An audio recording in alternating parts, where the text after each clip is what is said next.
Hello everybody, this is an interesting project. This is a radio case that I had to make for some chassis about 20 years ago. And the speaker used to go right in here with the grill bars. And this is interesting.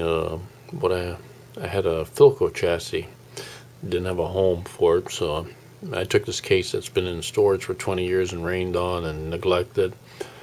And I decided to make this a restoration project of something I made my own self for an old 30s Art Deco that was missing a case. And I never did use that chassis. I sold it, and so I let this lay around. And the cats used it to sleep in, so it's had a pretty rough history. And the shed that was stored in had leaks in the roof, so it got wet. It's a little warped. I'm going to have to take and clamp this, put a piece here. But it's actually see more rough use than most 70-year-old cases that I've had. So what I'm going to do is I'm going to fix this all up. The dial for the Philco is going to go in there. I'm going to have to cut the hole in here. I already got them marked off. There's where it goes, and I'll show you the dial. It's this one here. So the this will go in there. It's bolted into the hole there, and then the bezel you just simply turn and it locks in. And here's the bezel. And there's that. And here's the chassis for it. This is a Philco 37610, I believe. No, excuse me, it's a 630. It's a 630. And as you can see, it's a whopper speaker. That's for the console, but I'll make it fit in there. It'll fit in there with plenty of room. So this chassis here I'm restoring at the moment. And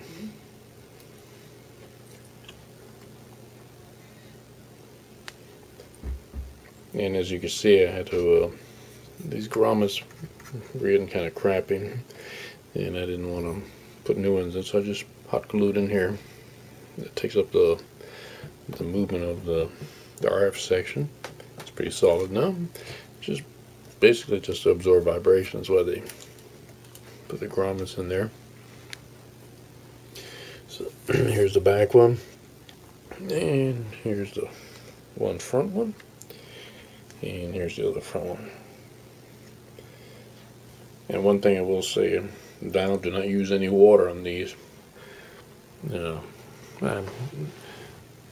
decided, I know most of these you're not supposed to use water, but area where you can't see, I decided that, just to clean, see if anything would happen. And sure enough, some of the lines would come off, so it's water soluble, so you just have to brush. Most of it's hidden underneath here, and it's lit up with the light, so it's not that bad. So yeah, you want to be careful. One thing you want to do is clean and dust. This has already been cleaned before. I did a fairly good job of it, but no longer dusty. It's got a little bit of corrosion, not that bad. And clean off the gearing here. And here, these are 2 sets of gears, and they're spring loaded to take up the mesh. Oil everything reasonably, don't overdo it. You can see the little, let me see if we can turn this puppy, and you can see the little spring. Spring is in there. They do that in some cars too, to take up the slack in the gears. So you have one gear pushing one way and one set of teeth pushing that way, so that way they, on the mesh cog, there'll be a tension on there. Works good. So got to lubricate it, and then I'm going to recap it. And since it's a shortwave, I want this to be my daily driver radio, as they call it, one that I use for general listening. So I'm going to recap it and then make it a small counter top radio instead of the big old console, which originally this chassis was in. Too bad it's not a bullet radio or bullet radio cabinet that I have. I think that would be in the 630T, I believe is what they call it, or 620T. Also, stick that in there. That would be nice, but I don't have one, so this is going to be it. I'm gonna touch it up, clean it up, and I'll have to probably put another piece of wood across here, all the way down. It's got a little bit of veneer coming off here. Yeah, so I kind of go across here, because originally this was like this. Sure, yeah. And I can't remember what brand radio was supposed to go on. It's been too long. Yeah, but that's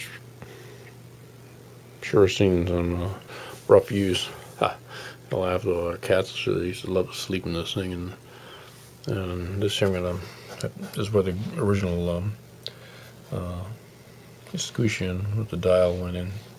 So I'm going to fill this hole in. I'm actually going to cut a piece of wood exactly like this, stick it in there, and then glue it in there, and then put a little putty around here, paint this here black. I'm going to have to drill out the holes, and then one goes here, here, and then here, then another one here, and of course this guy here, which will go right there. So it should be pretty interesting. Okay, well, I guess that's it for this video. And if you have any tips or advice, well, send them my way. Or if you want to ask something, go ahead.